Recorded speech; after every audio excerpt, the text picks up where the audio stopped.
I just took a different diet, a little bit of salt, a little bit of coconut oil, put into it, and we just steamed it out with cucumbers and vegetables and some mushrooms, some carrots. And it's so plain, but it's still a little bit of taste of vegetables in here. And when I was looking around and we were passing out the good stuff, I was tempted to say, oh yes. But I didn't. I find this interesting. You were able to resist temptation of satisfying your taste buds. And you know the danger of always in pursuit of satisfying your taste buds? Obesity, sweetness, carbohydrates. And also when you're eating something plain, you are easily satisfied. You eliminate one of the 6 most active sense organs, that is your tongue. When you were born and when you were a teenager, when you're not vegetarian yet, your taste buds like meat. You don't care about where the meat comes from. You don't care about how they slaughter cows, how they slaughter the hogs, the chickens.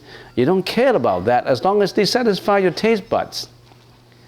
Thereby you are creating a lot of karma for yourself. You like to go to a restaurant, seafood restaurant, where you see the waiter hand out a lobsters to you, and you like to see the lively lobsters dancing around, and the next minute it cooks out all red and you put it in your stomach, through your mouth. And you don't care about the suffering of the lobsters. You know how they kill lobsters in the restaurant? I asked the Chinese chef in the seafood restaurant. Lobsters, inside the body of lobsters contains the urine of the lobsters. And the urine tastes bad. So what they do is they put a needle through the bottom to break through the bladder of the lobsters and let the urine comes out. You imagine how painful it would be to kill a lobster? And then they put it in boiling water. Imagine if you were in boiling water, what would you do? So that's not my topic today, though. That's a topic that I can talk for hours. How do they slaughter cows and pigs and chickens and all that? And we should all be vegetarian. You don't need to satisfy your taste, but that's just what I've been doing now. We're eating vegetarian, and we go one step further. We don't eat any other things other than vegetables, not even soybeans. Nowadays, soybeans has changed its DNA. It's not the same soybeans anymore as before. They changed the DNA of animals. They also changed the DNA of plants. So I don't know what we can eat in the future. You better go to the Pure Land, because nothing you can eat. Okay, so let's get back to the question. But question number 1, how does one know which city or country to be in to pursue one's life journey? You mean you have a choice? I don't think you have a choice. You have a choice afterwards, maybe. When you were born, do you have a choice? If your parents are in Vancouver, you say, I don't want to be in Vancouver. You don't have a choice. Your karma has brought you to Vancouver parents. You can say, you don't even have a choice. I don't want to be born. I don't want to be born in this family. Do you have a choice as you don't want to be born in a certain family? You have no choice. And also, strangely speaking, your parents did not particularly expect you to come. They did that kind of thing because it doesn't mean that they want you. They just did it and you came. They don't say, okay, I want John, so we did that kind of thing to get John. No. You just, because of the karma that you came. So your parents didn't have a choice? Can your parents say, I don't want to have a boy, I want to have a girl. Or I want to have a girl that would be talented in music, talented in piano. I want to have a girl that can be the best singer. You don't have a choice. They don't have a choice and you don't have a choice. So Which city? You don't have a choice. Where you're born, you don't have a choice. However, you had your choice before, because you have chosen to build up the karma to bring you over there in that city. You have built up all these causes to get you into that city. In other words, if you have built up all your causes to go to heaven, you won't go to hell. If you have built up all your causes to go to hell, you won't go to heaven. If you have cultivated all your causes to go to university, you will. Because you study hard, you plan to go there, you wish to go there, you fulfill all the conditions that make you go there. It's a condition fulfillment. Have you fulfilled your conditions to go to UBC?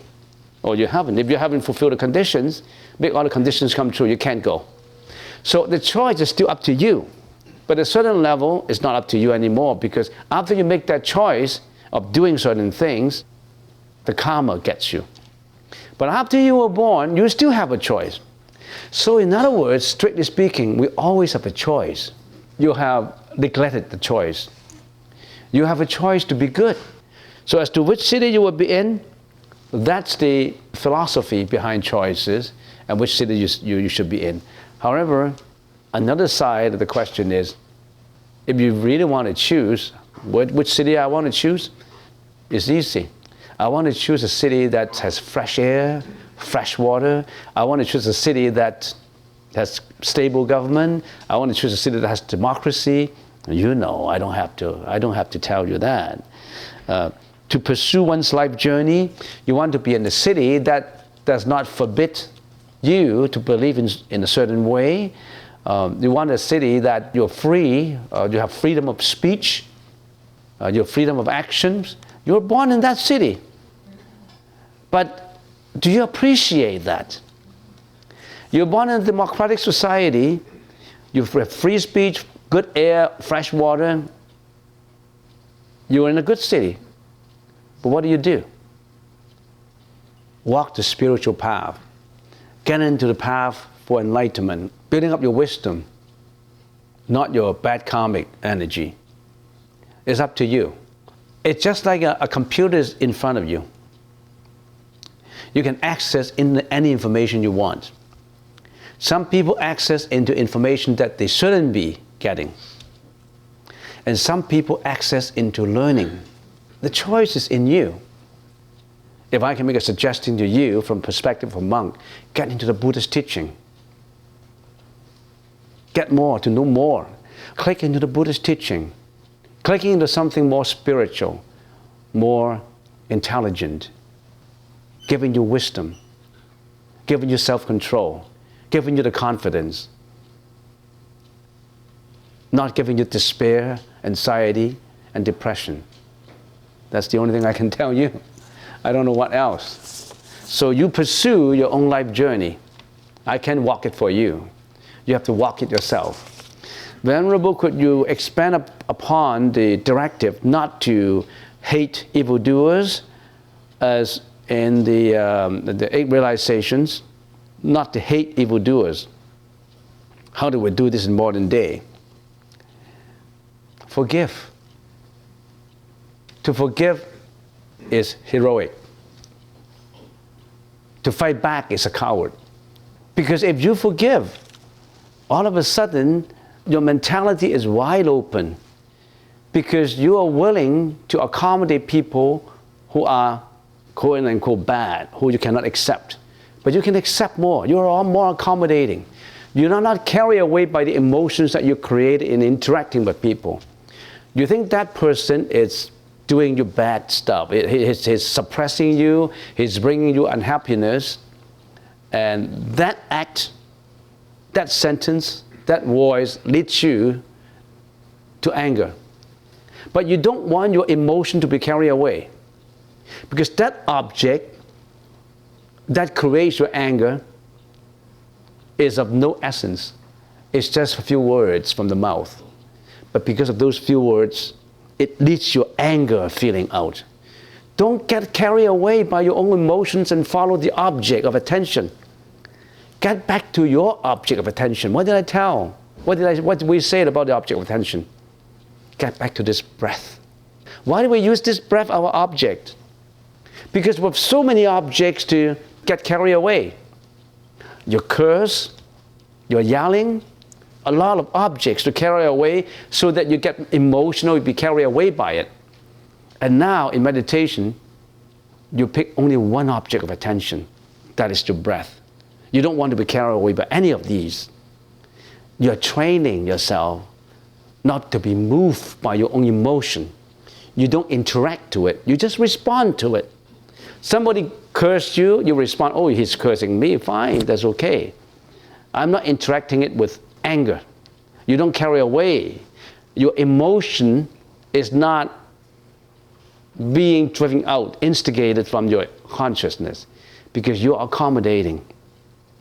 And when you're more accommodating, you have more empty space in you, you have more space to work with inside you. And that's cleverness, that's intelligence, that's wisdom. It's easy to fight back. Why? Why fight back? A coward, I think it's more heroic to be accommodating than always fighting back on tiny little emotions. Sometimes you may find that the anger so created is just puny little thing. You get angry. You are habituated with anger. You're habituated with emotional feeling. Get rid of those. So even if somebody do you bad things, becomes in your mind, this evildoer, forgive them. Do not hate them. Just let them go. Just be sympathetic with their karma. They may not know what they're doing. They get carried away by their own emotions. You don't do the same thing. If you're doing the same thing, you're the same as that person you hate. You're at the same level. Are you not at a higher level after listening to this stupid monk for 1 or 2 months? You're at a higher level. Next question. Is karma still as irrelevant if you don't believe in rebirth? You mean if you don't believe in something, that thing is not going to happen? I don't believe that I will die, so I will never die. You bury your head into the sand like an ostrich, and you say, I don't believe that any hunter will get me. You think you won't be got by the hunter? It's not the belief. You can't bury your own head into the sand. If you don't believe in rebirth, you still have to be reborn. You don't believe in dying, you still have to die. If you don't believe in karma, you still create a karma if you do things like that. Next question. Can you repeat the name of the book related to the brain? Yes, I can repeat it. You can put it down. You have a pencil. My Stroke of Insight by Jill Taylor. I got it from another question. Who got it? Maybe from Google. And she is a professor at Harvard, a brain specialist. My Stroke of Insight. It's a good book. The more you read into it, you'll find out more that what the Buddha talked about is supportable by what she said in the book. Yeah? She also has a 20 minutes talk in TED. TED Talks. It's an international organization. They bring the best speakers forward. Oh, I see. How do you get into TED Talk? You are invited. Huh? You are invited. And tickets to attend, 15,000. 15,000, but then can you get it from Google? Get it on the internet. On the internet. For free. So what's the link? TED Talks. Just do TED. How to spell TED? TED. TED? Just TED Talk and it will come out? All the good speeches? Yeah. You see, we have a lot to learn, you know. Yes. So, yeah, I think learning has become easier and easier every day if you are always learning. Yeah. Taylor did a lot of interviews with Oprah Winfrey too, I think.